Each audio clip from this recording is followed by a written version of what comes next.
呢個大白象工程呢就過千億嘅，本來要嚟起海水化淡廠啊，仲更加划算。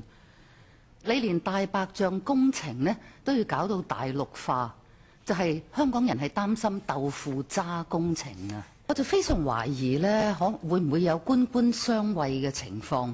我一直嘅感覺呢，就係土木工程處報 ICAC 嘅時候呢，佢哋已經約略知道有頂包呢樣嘢嘅，用其他啲物料呢當係要測試嗰個樣本。但係而家明明係路政署，你喺文件寫得好清楚，路政署喺本年即係啱啱喺上個月5月19日始得悉，先至知道。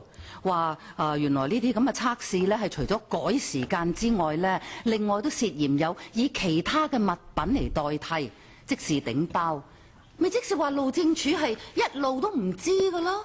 但係正話就佢哋堅持話土木工程處係有同路政署講嘅，都話當時呢係冇結構問題嘅。什麼？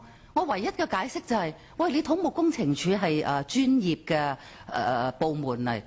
你報 ICAC 嘅時候，你連頂包都完全唔知，係純粹質疑佢哋改咗時間嘅咋？唔係啊！你當時究竟知唔知有頂包呢回事？你俾佢知定唔知啫？你由頭講過又。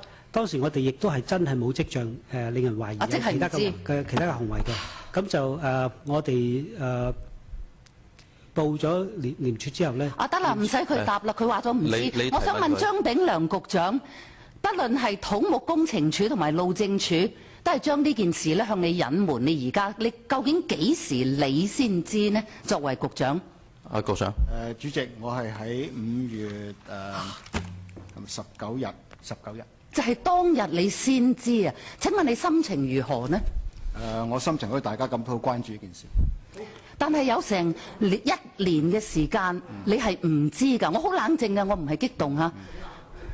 你冷唔冷靜呢？真係，你有足足1年嘅時間，兩個咁大嘅部門，有件咁大嘅公眾利益嘅事情，佢係向你隱瞞嘅。嗱，好似我哋文件所講咧，剛才林處長都解釋咧，土木工程拓展署佢初佢係由佢嘅部門查。唔係，我問你嘅感受啊！發現係有時間嘅造假，咁佢就去 ICAC 度即係轉介啦。咁係到5月嘅時候，我哋即係佢哋從 ICAC 度知道有嗰啲所謂調包嘅事情，咁然後咧，當然我哋就係跟住就知道啦。